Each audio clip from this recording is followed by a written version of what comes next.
Hey everyone, thanks for joining me for the episode of We'll Play Games. My name is Lance, and today I'll teach you how to play The Last Bastion. This is a new game by Repos Production. It is a 1 to 4 player game that takes roughly 45 minutes to 75 minutes to play, and is a fully cooperative game, so all the players are working together to defeat the game itself. So in this video, I'm going to teach you how to play, starting with components, setup, player turns, and endgame conditions. As always, if you find these videos helpful, please consider hitting that like button, subscribing to my channel, as it really does make a big difference. It helps me to continue to grow and be able to produce these videos. If you will stay updated on all my videos, also consider ringing that bell so you get notifications anytime I release new content. So let's head to the table, and I'll teach you guys how to play. There are two different sets of dice included in the game. The first set are combat dice, and this is a custom set of 6-sided dice, with one side having a white symbol, which will count as a wild or any color of your choice, and the other side's having one of each color on them. There's also a gray die that's only going to be used when the hero Kezgan is used in the game, and that is his special ability. The other die is a corruption die, which is also going to have 6 custom sides on it, and some monsters and warlords will force you to roll this. The first side here is the horde card side, and the active player must draw one horde card and put it into play according to the rules. The next side is the active player is going to discard a round token, and if he doesn't have any round tokens, then he simply will discard this effect. Active player will lose 1 health. With this side, a Grasp of Evil figure must be placed on the first Bastion tile without a Grasp of Evil figure on it facing the card in which caused the corruption die roll. Then there's one side that will have you lose a health and a round token, and finally a blank side which will count as nothing. There are 2 different decks of cards included in the game. This first deck are the monster cards, and it's going to be comprised of 5 different colored monsters, which are yellow, blue, green, red, and black. And each one of these monsters is going to have the name at the top of the card. The color of the card is going to be the border, and then the resistance of that monster or enemy, and the number of icons you must spend in order to defeat it. And then finally at the bottom of the card are going to be the effects, and there are 4 different types of effects. Entrance effects, which are always going to be found on the left-hand side of the card and will have an arrow pointing to the effect. Recurring effects, which will have an arrow pointing up on the effect and then will be found in the middle of the card, or continuous effects with the infinity symbol on them. And then finally exit effects, which will have an arrow pointing away from them, and these will come into play when the monster is defeated. The other deck are the warlords, and each one of these is going to have the warlord icon underneath the resistance and their own special back. And these are the most powerful enemies in the army. These are the leaders that the players must defeat and eliminate all of them from the deck in order to win the game. Depending upon the difficulty of the game, you'll find 1 or more warlords in the deck which will be placed in there during setup. Each of the hero boards is going to have the name of the hero on the side, location for the number of hit points they have, their special ability and an icon for that, their image, and a location for all their round tokens that they have. And then finally in the top corner here is a reminder of the sequence for the Horde Phase. And when a hero is connected to a Horde board, it will complete this sequence. And so during the Horde Phase, if all the spaces are full of monsters, then you'll proceed and do this image. If they're not all full, then you'll proceed in drawing a new Horde card and placing it out. And I'll go into more detail about this a little later. And each of the hero boards is double-sided with a side for their wounded side, so if a hero is eliminated and they come back in, this is the side that they'll have, and you'll notice there is no special ability on this side, so once a hero comes back wounded, they will not be able to use their special ability for the rest of the game. To begin the setup, go ahead and grab the 4 wall tiles and place them together, forming the puzzle pieces. Next, you can go ahead and grab the Bastion tiles, shuffle them up, and then place them out face up in any order you want to, starting at one end and working your way down. Then you can place out the miniatures in the 3 different locations. So we have the mining cart, the net, and the standard. And with the standard, it is also going to come with 5 flags, so you can either place those on the tile or somewhere close to it. Then you can place out the horde boards, connecting those. Place out the dice in a central area for all the players, and any of the other tokens you're going to be using for the game. And for this video, I will be using a Crystal Fortress pod set. If you want to know more about those, I'll have a link in the description below to their website. Then you can also place out all the other tokens of 5 colors, and for this, I usually just like placing them around the board on the different locations. Next, place out your monster and warlord decks and shuffle both of those up separately, and then based on the number of players that are playing and the difficulty you've selected, as you can see here on these charts, you're going to create your monster deck. So I'm going to set up for a normal game, and I am going to be using 4 players in this game. So I am first going to go ahead and shuffle up my Warlord deck and draw 1 card from it face down. The rest of the Warlord cards can be returned to the box, as I won't be using those for this game. Then with the monster deck, again, shuffle that up and draw 8 cards out of it. Once you have the 8 cards separated, place the Warlord card on top of those 8 cards, and then place the rest of the deck on top of the Warlord. Do not reshuffle the deck, and then place it out somewhere that the players can reach it. Finally, each player is going to select a hero that they would like to play as, and place that hero out in underneath one of the Horde boards. The players are also going to receive their figure and snap on the color base based on the location you're underneath on the Horde board. So with my hero here, she has the blue marker as she is above or below the Horde blue board. And then finally for hero setup, each hero is going to receive 3 heart tokens, a call of arms token, and 1 colored token matching the color of their Horde board. So with my player here, she'll receive a blue token. She is going to receive a red, green, and yellow. Finally, place out any other dice or tokens you're going to need for this game based on the heroes that you've selected, and then each player can also get a quick reference guide to help them along as they play. You can also place out any additional heart tokens you have, as players will be able to gain additional hearts throughout the game. From here, you're ready to move into the game. Last Bastion is played over an undefined number of turns, starting with the first player and proceeding in a clockwise manner. Each player will get to take a turn, and during a player's turn, it's going to consist of 2 phases, the Horde Phase and Hero Phase.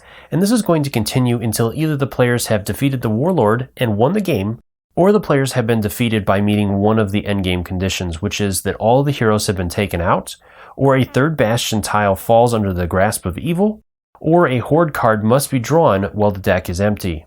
If any of these conditions are met, the players will lose the game immediately.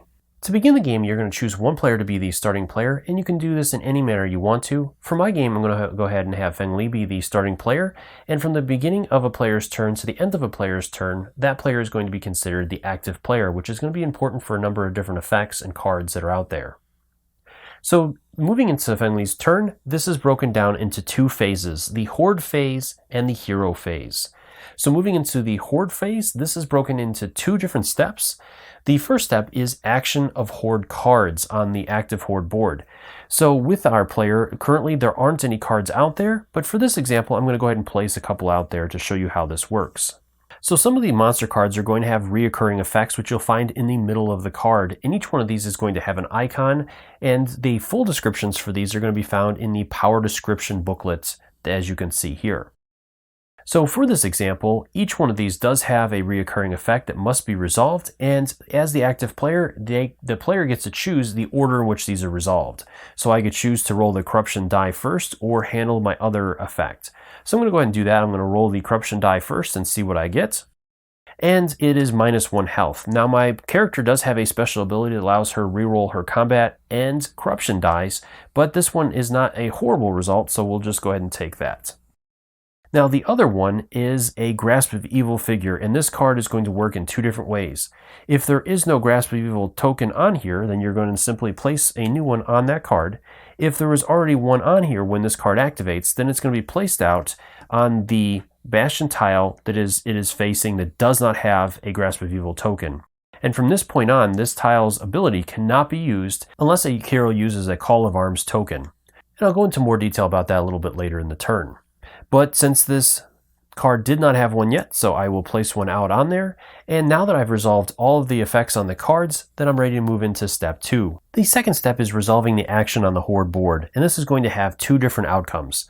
First, if all 3 spaces on the Horde board are full, as it's shown here, then you'll resolve the effect on the Horde board, which is for the red zone that the active player is going to lose a health. As this is not true, as all 3 spaces do not have monsters in them, then I'm going to follow the second arrow down into the hero's board, which is going to have me draw a new monster card from the deck and resolve its effects. So doing that, I have a blue monster. So any color monster that comes out is going to be placed in the corresponding Horde zone of that color, unless it's a black card, in which case the black card must be placed in the active hero zone. If that zone is completely full, then the player gets to choose another zone to place it in. So with this one being a blue card, I'll place it in one of the blue horde areas, and I can choose any one of the 3 to place it in. So I'm going to go ahead and place it over here. Then if this card has an entrance effect, which is always going to be found on the left side of the card, I'll resolve that effect now. All other effects will not happen until that horde board becomes active. And if all of the horde boards are full and you have to place out a new card, then the card is not placed out and the active hero is going to lose a health instead. So let me show you one more example of this. Let's go ahead and reveal another card, and it's a black card. So with this, it would have to be added to the active hero zone. And if that zone is full, then I could choose any other zone to place it in. The one other thing I want to go into before moving on to the hero phase are neutral boards. So this is going to happen in 2 different situations. If you're playing a game with fewer than 4 players, then any boards that do not have a hero attached are going to be considered neutral boards. Or later in the game, if a hero is eliminated or has been taken out, then that board reverts to a neutral board.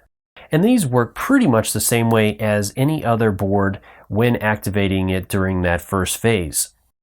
You would resolve any effects of any monsters that are on there, but the keynote is any monsters that affect the active hero are going to instead have one of the other players choose to take that action instead. So for example, with this monster, having him cause a player to roll the corruption die, one of the other players will have to choose who's going to take that and roll and resolve that die as normal.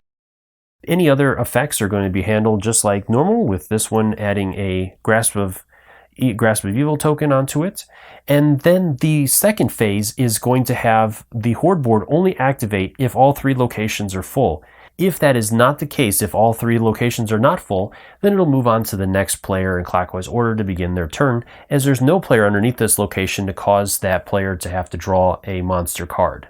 The second phase of a player's turn is the hero phase, and during this phase, the active player can perform an action and a movement in any order that they choose, and I'm going to take you through all these different options.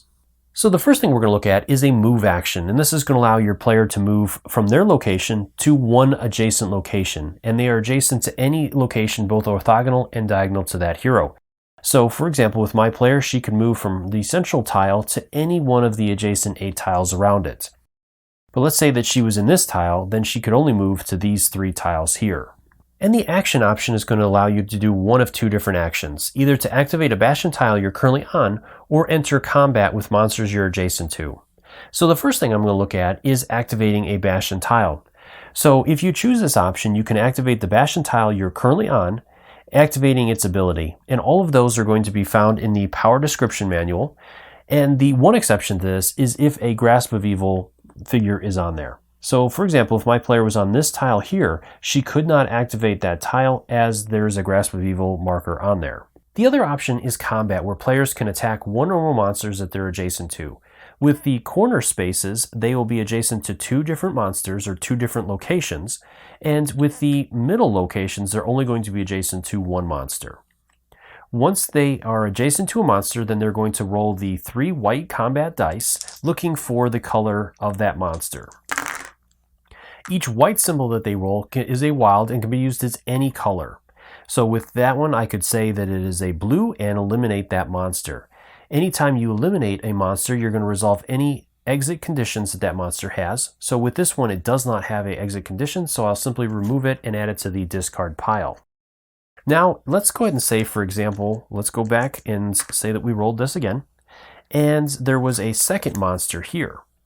Now, with this, I can choose to spread out my attack any way I want to, so let's say instead that I had rolled this result.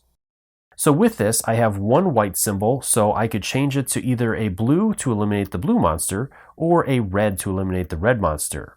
Now, if I don't roll any symbols that I need, I can also use any tokens that I have to help me in my attack, or if there are additional heroes in my space, I can also ask them to use any tokens that they have.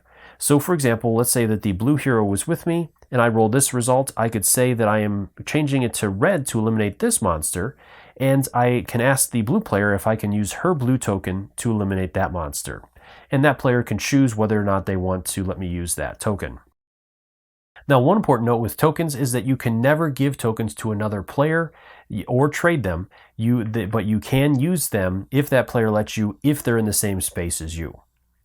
Now the other option I have, if my player was not in there, I could change this to a blue and then use my red token to eliminate that other monster. And this one does have an exit effect where I'll lose a or a round token. So if I spend this, then I would have to lose my Call of Arms token. An active hero can also choose to use a Call of Arms token. Using this token is going to allow the active player to use the action of any Bastion tile without having to be located on it, even if that tile has a Grasp of Evil figure on it. The use of a Call of Arms token is a special extra action, and when a player uses the Call of Arms token, they are going to put that token back in the reserve. The Call of Arms token can be used at any point during the player's turn, before or after the hero's movement, or before, but not during an action. The active player can use multiple Call of Arms tokens in a given game turn, and it is also possible to use a Call of Arms token in a turn in which it is earned. So let me show you an example of this. Let's go ahead and say that my red player here had a couple of Grasp of Evil figures out there. And she wants to use the Call of Arms token to activate the fountain, which will allow her to eliminate 2 Grasp of Evil tokens. So she'll return this to the reserve and remove those tokens. And again, all of these different icons are found in the power description manual. And let's say, for example, that these were on these locations instead. She could still use the Call of Arms token to trigger the fountain, even though there's a Grasp of Evil figure on there, removing those figures from it. The one other important thing that I want to point out is that the tokens themselves are limited, both the equipment tokens and the Call of Arms tokens. So if you ever need to gain a token of a particular color or a Call of Arms token, and there are none in the reserve, then you simply will not gain that token. Now I want to take you through a couple more example turns. We've already finished up the red player's turn, so now it's time to move over to the yellow player. So first, the Horde Phase, he's going to activate any monsters currently out there, which there aren't any. So then he's going to resolve the effect. There aren't 3 monsters here, so he's going to simply move down to the player board where he's going to draw and resolve a monster card. So it's a black monster, so it has to be placed in one of the locations on his board. So he's going to place it on the central location, and it does have an entrance effect that's going to have them draw another card. So they draw another monster card. It's a yellow monster, so again, it'll be placed out in yellow, and it also has an entrance effect, so we're going to place that one here and reveal another monster. All right, and this is another black, so it will also go out on the yellow board. From there, then it'll move into our player's hero phase, so he can perform a move and an action. So he is going to move up, and he's going to perform the action on this location, this Bastion location, and add a flag to that location. And he's going to add the black one, as there's a couple of black enemies out there, and this is going to reduce each black enemy's resistance by 1. With enemies where they only have 1 resistance, this does not mean that they're automatically eliminated, but all that you have to do then is perform an attack, and even if you don't roll any of the icons needed or have any equipment tokens, the enemy is still going to be eliminated. So that is the end of the dwarf's turn, so then it'll move over to the green player. And during the green player's turn, his action is going to trigger right away, where he gains a token of his choice. So he's going to gain a black token. Then any enemies on his area are going to activate, which there aren't any currently. And so we'll reveal a new enemy as a blue one, so we'll add that here. And let's go in the middle. And then he is going to move into his hero phase, so he is going to move up here and attack that enemy there. So he's going to roll his 3 green dice. And he got 1 black and a wilds. So again, this enemy only has 1 resistance because of the flag, so he was able to eliminate that enemy, and he'll gain the reward, which was a Call of Arms token, but they're all currently out, so he will not gain that. Finally, from there, it'll move over to the blue player, which there is an enemy out, so it's going to activate, and we'll have a Grasp of Evil figure placed on there. And then from there, we'll resolve the board. So this one is going to again have us draw an enemy. And it's another blue enemy, so let's place that one here. And then the blue player can go. And her special abilities is that she can perform both a Bastion ability and an attack. So she gets to do both of the actions on top of moving. So she's going to go here, and she's going to trigger this Bastion here, so it's going to let her roll 2 combat dice and gain equipment tokens of that color. So she gains a green and one of her choice, so she's going to gain another blue token. Then she is going to perform combat, as that again is her special ability. Normally you can't do both, but she is going to, and she'll attack that enemy there.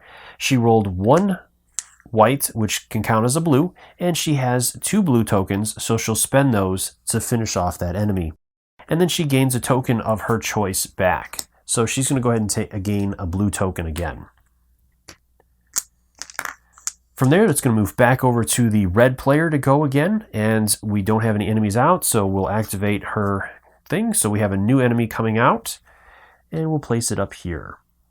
Then it'll move into her turn, so she is going to attack that enemy there. And she rolled the 2 that she needed, so she doesn't need to worry about her ability to reroll and eliminate that enemy, but because it has an exit effect, where it's going to have her roll the corruption die. And she got lucky with a blank, so nothing happens, and that enemy is eliminated. Then she's going to go ahead and move, so she'll move to this central location here. Moving back over to the yellow player now, so we have a couple enemies out there. The first one is going to take a die and lock it on that location at this point until that enemy is eliminated.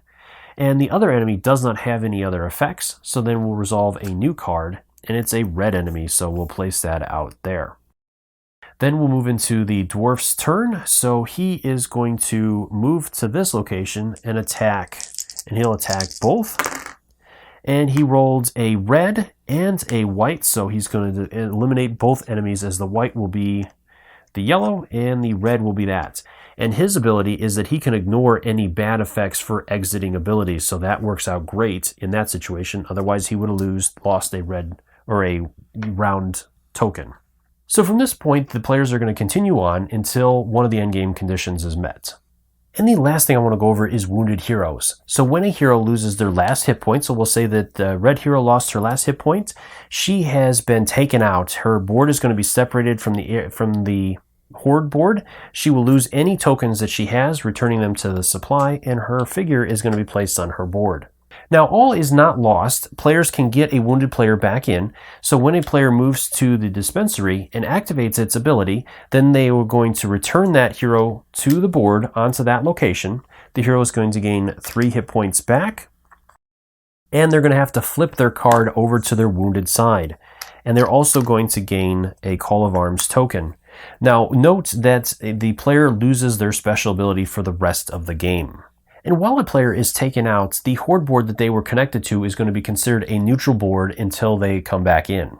The game is going to end in 2 different ways. Either the players are going to win by defeating the final warlord and resolving any end or exit effects before declaring that victory, or the players are going to end in defeat. And there are 3 different ways the players are going to end in defeat.